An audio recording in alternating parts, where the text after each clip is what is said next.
This is Talk Business and Politics with Roby Brock. And welcome to the program. I'm Roby Brock. We are glad to have you with us. This past week, the Arkansas State Chamber of Commerce and the Associated Industries of Arkansas unveiled the newest version of their Be Pro, Be Proud campaign. I'm joined by Randy Zook, CEO of those two organizations, to talk about that further. Good to see you, as always. Good to see Thank you for Roby, being here. always. Be Pro, Be Proud was created to address a workforce need. How does it address that need?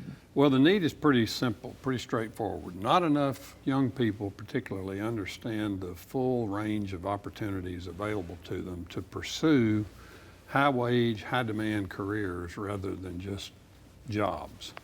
So they're just wonderful opportunities all across the economy in every sector, from manufacturing to healthcare to retail to transportation to construction, you name it. There are wonderful career opportunities that don't necessarily require a four-year baccalaureate degree.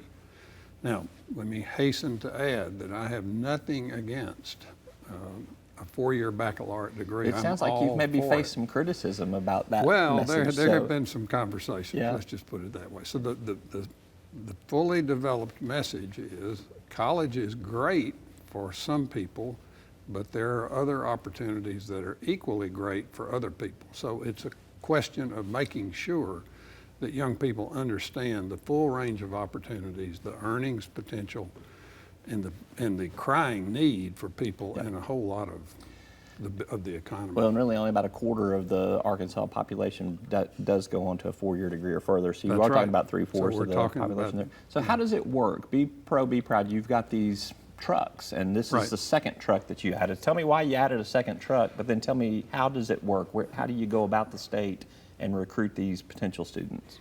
Well, we actually are calling it 2.0. We're not going to operate both of them. So this is the newer, bigger, better version. So to make it straightforward, it's basically through the high schools. The career and technical education teachers and others, counselors, contact us and book a date, and we take this, what we call a mobile workshop. It's a truck and a trailer with a whole lot of toys on it that are just absolutely amazing. It's an 18-wheeler that you can 18-wheeler. walk through. It's air conditioned. 53-foot it's got simulators in it. Of all kinds of simulators, things. virtual reality headsets, just really, really neat stuff that puts you in those career activities, like a utility lineman. You're on a bucket and you're in a virtual reality setting. You're operating and doing stuff with electric lines. Likewise with an engineer on a locomotive. You're driving a locomotive.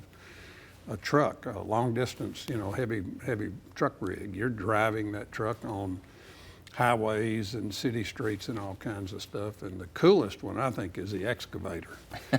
You can dig holes, you can load logs on a truck, you can dig a ditch, you can do all kinds of stuff. It sounds like something that maybe you were deprived a little in your childhood. Well, let me tell you, I have not jokingly said that we could take this to the state fair and charge $20 an hour for people to play with all these things, and I think we'd have a pretty good market. That's pretty funny. So what's the end game here? Someone else takes this over eventually? This is a little bit outside of your scope. I mean, you're pushing for jobs, but the chamber is an advocacy group at the end of the day, yes. and this is a lot more hands-on, I think. We do this through one of our C3 foundations, so that just from a technical standpoint. But look, we would welcome an exit strategy that makes sense. There are other entities that more appropriately could own and operate this.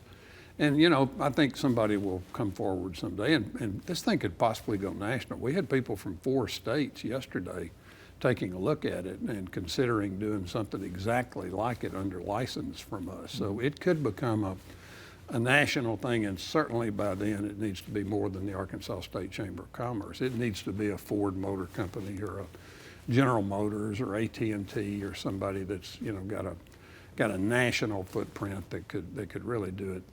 What have you seen with your 1.0? What were some of the results? Give me some statistics. Give me how you've measured the impact that it's had. It's a tough thing to measure. We can do head counts. We've had about 60,000 kids go through it in 3.5 years. We've got about 15,000 who have signed up for more information, either from, through our sources or directly from, say, the community colleges or other places where you can prepare for these careers. So that's a pretty good penetration in a state our size. We've done about 250 stops of the tour so far, and we'll have about that level of activity more, I think, with the new facility. All right, it's Be Pro, Be Proud. Yes, sir. Check it out. We'll have a story on our website that'll link you to everything. Thank you very much.